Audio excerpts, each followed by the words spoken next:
Et l'image du jour, elle succède à Erika Barrett. Elle est membre du parti radical de gauche, Annick Girardin, et la ministre de l'Outre-mer, qui est Annick Girardin, son parcours politique dans notre édition.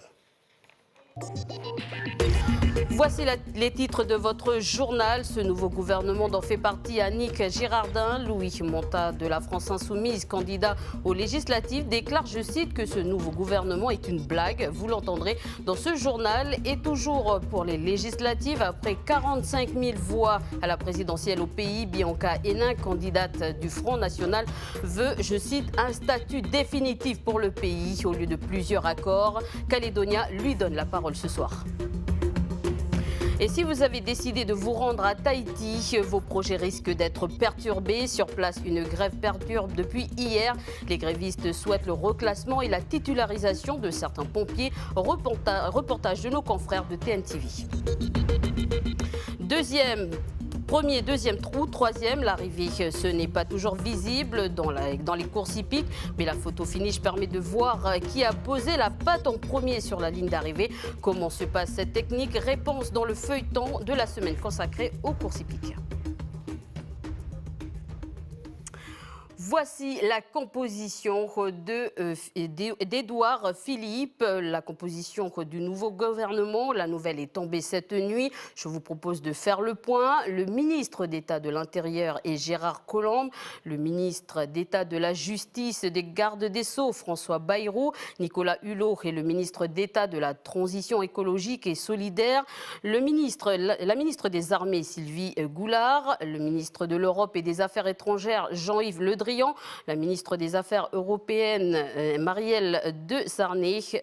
Le ministre de l'Économie, Bruno Le Maire, le ministre de l'Agriculture et de l'Alimentation, Jacques Mézard, la ministre du Travail, Muriel Pénicaud, le ministre de l'Enseignement supérieur et de la Recherche et de l'Innovation, Frédérique Vidal, le ministre de l'Éducation nationale, Jean-Michel Blanquer, et donc Françoise Nyssen, la ministre de la Culture, la ministre des Solidarités et de la Santé, Agnès Buzyn, et la ministre des Sports, Laura Flessel, donc championne olympique d'escrime, le ministre de la Cohésion des Territoires, Richard Ferrand, la ministre des Transports, Elisabeth Borne, le ministre de l'Action et des Comptes publics, Gérald Darmanin, la secrétaire d'État chargée de l'égalité entre les hommes et les femmes, Marlène Schiappa, le secrétaire d'État chargé du numérique, Mounir Majoubi, le secrétaire d'État chargé des relations avec le Parlement, Christophe Castaner, le secrétaire d'État chargé des personnes handicapées, Sophie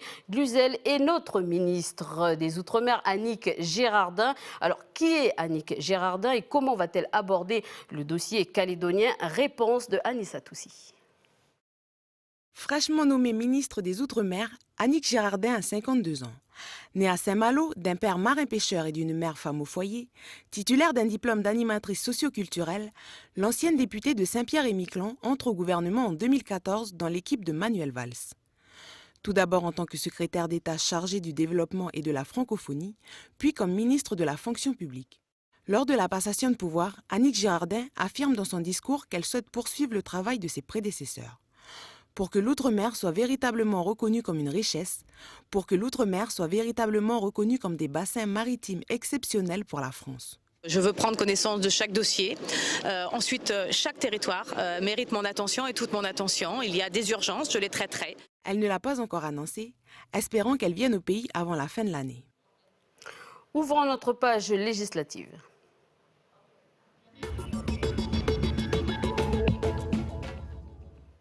Alors, on vient de voir ensemble la composition du gouvernement d'Édouard Philippe, une brochette de personnalités pour certains déjà connus de la population, un gouvernement qui ne semble pas plaire à Louis Monta, candidat de la France Insoumise dans la première circonscription. Nous l'écoutons.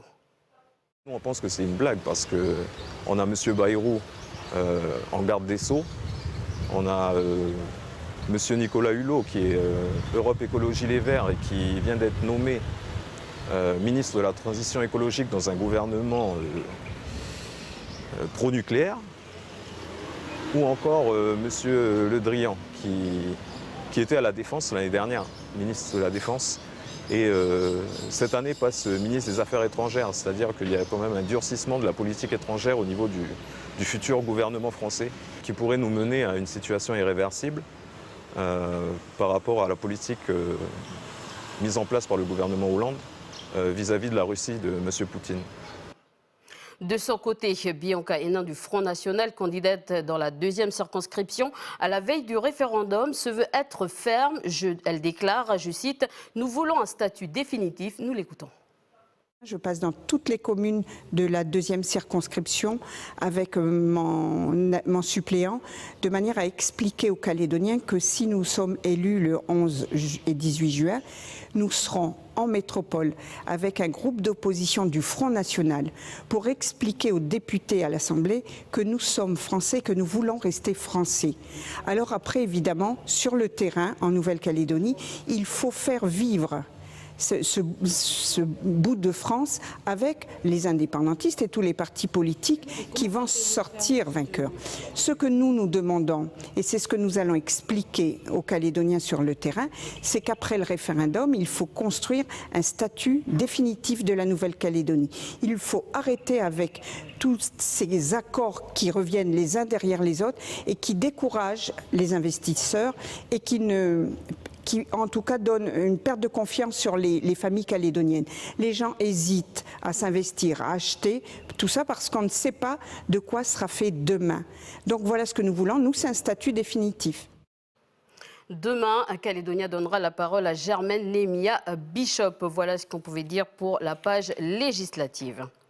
En bref, un obus datant de la Seconde Guerre mondiale a été détruit ce matin par les forces armées de Nouvelle-Calédonie et par des professionnels de la sécurité civile. On va dans la commune du Mont-d'Or, à la plage du Vallon d'Or. L'obus a été trouvé pas loin du débarcadère. Deuxième jour de grève, l'aéroport de Tahiti phare, un double mouvement mené par les pompiers de l'aéroport de Tahiti et ceux de l'aviation civile. Les grévistes souhaitent le reclassement et la titularisation de certains pompiers. L'aéroport est depuis hier soir un dortoir pour une centaine de touristes en attente de leur vol. Mais ce n'est pas la première grève. À Tahiti, on ressent même les impacts sur le tourisme. Reportage de nos confrères de TNTV. Près de 800 touristes impactés hier et aujourd'hui par la double grève des pompiers d'ADT et de la direction de l'aviation civile. Ils étaient une centaine à dîner et dormir sur des lits de fortune à l'aéroport de Tahiti Fa'a. Ça gâche toutes les vacances qui étaient plutôt sympas dans les îles. Voilà, on a 5 heures annoncées ici à Papeete pour Los Angeles. Et on a une journée d'attente à Los Angeles due à tout le retard accumulé. Il a fallu donc qu'on se débrouille pour avoir un bateau, puisqu'il n'y avait aucun vol à Wainé. Nous avons avancé donc 25 000 de notre poche. Une situation dénoncée par Air Tahiti et ADT, car à l'aéroport, une grève chasse l'autre depuis quelques années.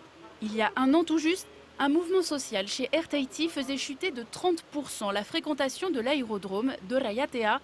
Les personnels au sol, notamment dans les îles, s'étaient mobilisés dans un contexte de menace de grève générale dans le pays, sur fond de réforme de la PSG.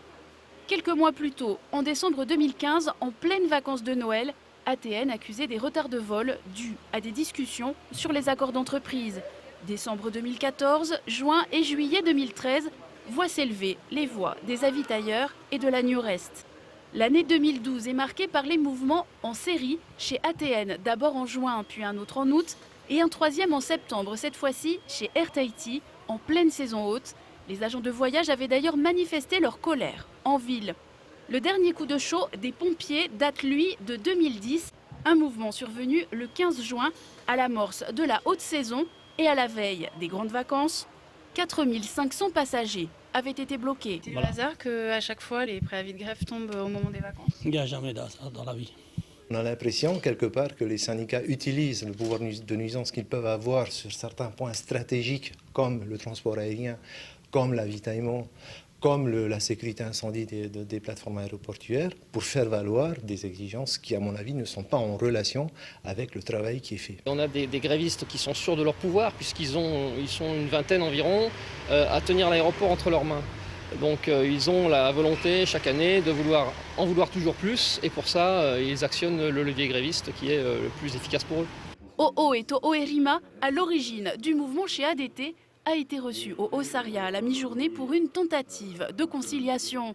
La CSTPFO poursuit, elle, le dialogue avec le ministre des Transports à son ministère. Je ne peux pas penser aujourd'hui que nous puissions cautionner, je dirais, ces congés et maladies de circonstances et qui portent véritablement préjudice à la fois sur l'obligation d'un service minimum et puis deuxièmement sur le fait que malgré cette grève, nous ayons un pays qui continue un tout petit peu à fonctionner. Comme au football, dans certains cas, on ne sait pas ce qu'il s'est passé lors d'une faute. Pareil pour l'arrivée des chevaux lors d'une course hippique. Pour mieux juger, la photo finish est importante. Comment se passe cette technique de contrôle? C'est la suite de notre feuilleton consacré aux courses hippiques. Prosper Poigou et Ismaël Wakassiou.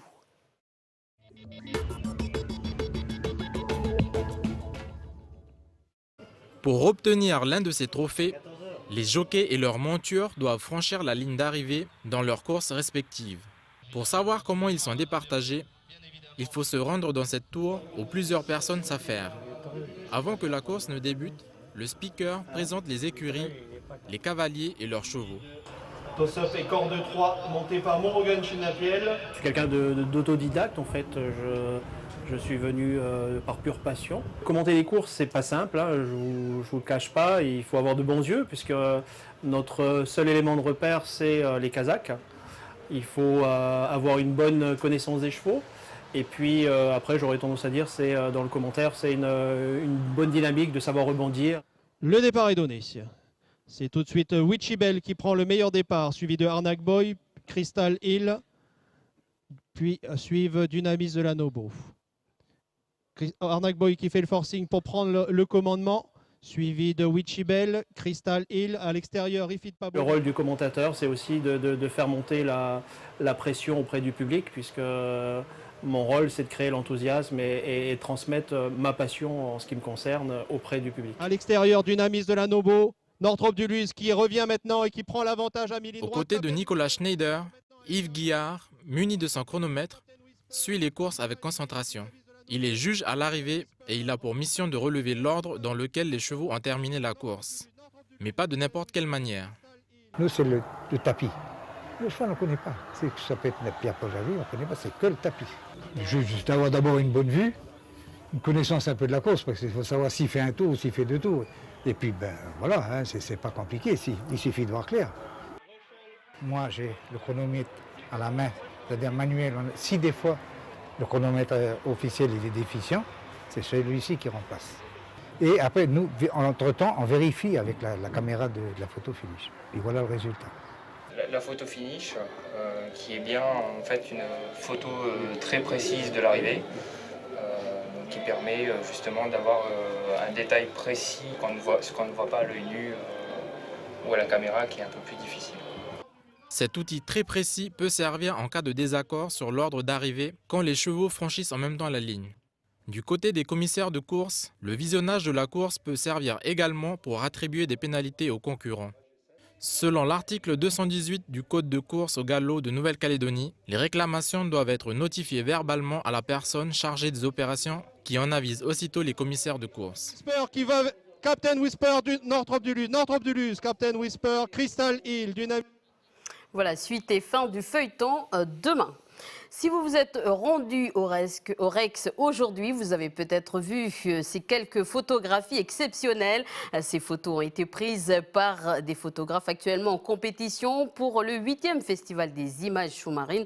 Au total, c'est plus d'une soixantaine de photos exposées. Les jurys devront choisir les meilleurs clichés. Quels sont les critères? Qu'est-ce qu'une bonne photo? Réponse avec Pascal Cobé, le président du jury. Alors une bonne photo pour moi, c'est d'abord une photo où on ouvre grand les yeux. Quand on la voit, on fait waouh, ça prend aux tripes, on a un coup de cœur. Et là, dans le cadre du concours, on a mis quelques critères qui sont la qualité technique. Faut que la photo soit parfaite. parfaite au point de vue technique, ni surex, ni sous-ex. Faut ensuite, on a mis un critère artistique, faut qu'il y ait quelque chose, une touche artistique, qu'elle soit belle. Hein. Ensuite, moi, j'aime bien quand il se passe quelque chose dans une photo qui est, alors pas forcément un comportement, mais qui est une action, un mouvement, qu'on la sente vivre. Et le quatrième critère, la rareté un peu, ou la difficulté en tout cas de photographier le sujet. Mais oui, il y en a des très très belles. Je crois que ça va même être un dilemme de choisir entre plusieurs d'entre elles, parce qu'elles sont superbes. Ça va être une bagarre entre les jurés que je pressens jusqu'à la fin, oui. Partenaire de ce festival calédonien, on continue d'en parler dans notre émission Bienvenue dans la bande avec Antoine Reiss. Et puis l'autre partie de l'émission, Mara et Chloé rencontreront les membres de l'association Demain, c'est nous, pour nous parler de leur action. Voilà, fin de ce journal. Merci de nous avoir suivis. Merci à toute l'équipe qui m'a aidé à réaliser ce journal. Je vous souhaite une très bonne soirée. À suivre la météo, puis notre émission. Bienvenue dans la bande.